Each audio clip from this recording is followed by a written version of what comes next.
Hello again, everybody, and today we are going to be playing the Stanley Parable, which I don't know super much about, but I know it's apparently quite ridiculous. At least I think it is, maybe, perhaps. Who knows? We'll see, because we're going to play it. Actually, we are already playing it. We're playing the Stanley Parable, so let's begin the game. This is the story of a man named Stanley. Stanley worked for a company up in a building where he was employee number 427. Employee number 427's job was simple. He sat at his desk in room 427 and he pushed buttons on a keyboard. Orders came to him through a monitor on his desk, telling him what buttons to push, how long to push them, and in what order. This is what employee 427 did every day of every month of every year. And although others might have considered it soul-rending, Stanley relished every moment that the orders came in, as though he had been made exactly for this job. And Stanley was happy. And then one day, something very peculiar happened. Something that would forever change Stanley. Something he would never quite forget. He had been at his desk for nearly an hour when he realized that not one single order had arrived on the monitor for him to follow. No one had showed up to give him instructions, call a meeting, or even say hi. Never in all his years at the company had this happened, this complete isolation. Something was very clearly wrong. Shocked, frozen solid, Stanley found himself unable to move for the longest time. But as he came to his wits and regained his senses, he got up from his desk and stepped out of his office. Alright, so we are Stanley, apparently, and we have stopped receiving orders. And we're very floaty. I hate Mondays. Oh god. I feel like I could skate on this carpet. It's pretty amazing, actually. All of his co-workers were gone. What could it mean? Stanley decided to go to the meeting room. Perhaps he had simply missed a memo. I want to read these cups too. I don't know if there's like a zoom button. No matter how hard Stanley looked, he couldn't find a trace of his co-workers. I hate Mondays. What's this one? Oh, God. I moved too fast. That's what I've decided. Whatever, we're just gonna go. We're going for it. Meeting room? Meeting room? Meeting room? Meeting room? Meeting room? Meeting room? When Stanley came to a set of 2 open doors, he entered the door on his left. Oh, did he? What if I don't want to?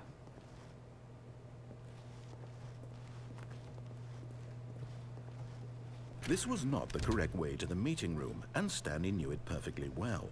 Perhaps he wanted to stop by the employee lounge first, just to admire it.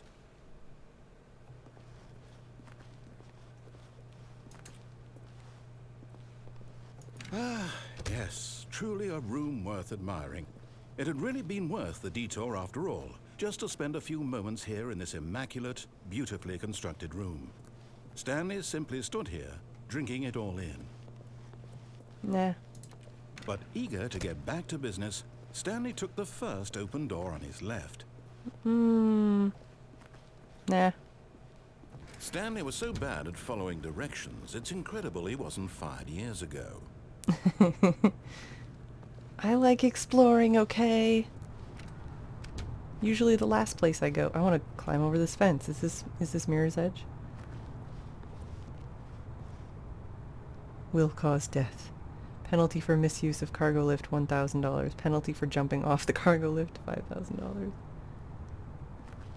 I guess I'm going on the cargo lift. Look, Stanley, I think perhaps we've gotten off on the wrong foot here. I'm not your enemy, really, I'm not. I realize that investing your trust in someone else can be difficult, but the fact is that the story has been about nothing but you all this time. There's someone you've been neglecting, Stanley. Someone you've forgotten about. Please, stop trying to make every decision by yourself. Now, I'm not asking for me, I'm asking for her. Ooh. This is it, Stanley. Your chance to redeem yourself, to put your work aside, to let her back into your life.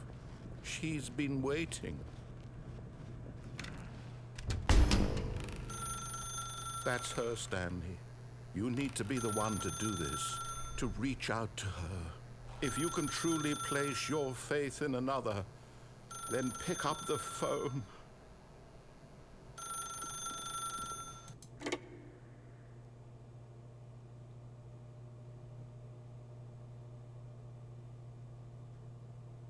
Oh, Stanley, is that you? Hold on, sweetie. Sorry to keep you waiting. I'm just pulling the bread out of the oven. All right. Okay, there we go. All right, now, I want you to come in and tell me all about your day. Gotcha. Oh, come on. Did you actually think you had a loving wife who'd want to commit their life to you? I'm trying to make a point here, Stanley. I'm trying to get you to see something. Come inside. Let me show you what's really going on here. No. Sorry, but you're in my story now. I couldn't get out of the other room before anyways. I had to pick up the phone. This is a very sad story about the death of a man named Stanley. Hey. No. No. No. No. No. You can't make me. Actually, you probably can. Stanley is quite a boring fellow. He has a job that demands nothing of him, and every button that he pushes is a reminder of the inconsequential nature of his existence. Look at him there, pushing buttons, doing exactly what he's told to do. Now he's pushing a button. Now he's eating lunch. Now he's going home. Now he's coming back to work. One might even feel sorry for him, except that he's chosen this life. But in his mind, in his mind he can go on fantastic adventures. From behind his desk, Stanley dreamed of wild expeditions into the unknown, fantastic discoveries of new lands. It was wonderful, and each day that he returned to work was a reminder that none of it would ever happen to him.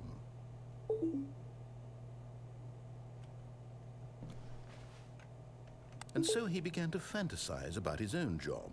First, he imagined that one day while at work, he stepped up from his desk to realize that all of his co-workers, his boss, everyone in the building had suddenly vanished off the face of the earth. The thought excited him terribly. So he went further. He imagined that he came to two open doors and that he could go through either. At last, choice.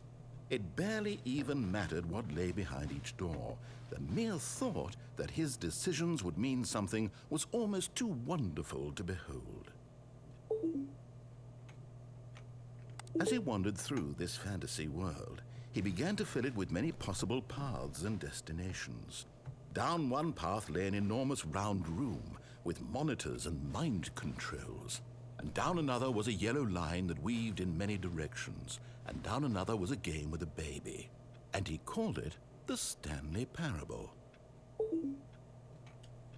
It was such a wonderful fantasy, and so in his head he relived it again, and then again, and again, over and over, wishing beyond hope that it would never end, that he might always feel this free. Surely there's an answer down some new path, mustn't there be? Perhaps if he played just one more time. But there is no answer. How could there possibly be? In reality, all he's doing is pushing the same buttons he always has. Nothing has changed. The longer he spends here, the more invested he gets, the more he forgets which life is the real one.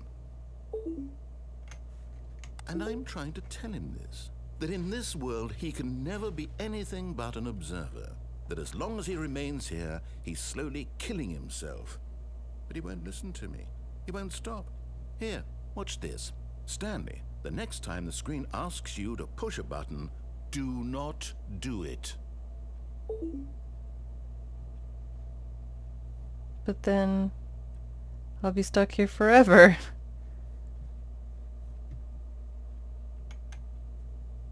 You see? Can he just not hear me? How can I tell him in a way that he'll understand that every second he remains here, he's electing to kill himself?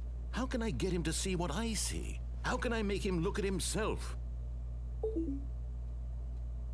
I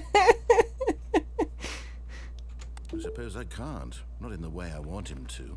But I don't make the rules. I simply play to my intended purpose, the same as Stanley. We're not so different, I suppose. I'll try once more to convey all this to him. I'm compelled to. I must. Perhaps, well, maybe this time he'll see. Maybe this time. And I tried again, and Stanley pushed a button. And I tried again, and Stanley pushed a button. And I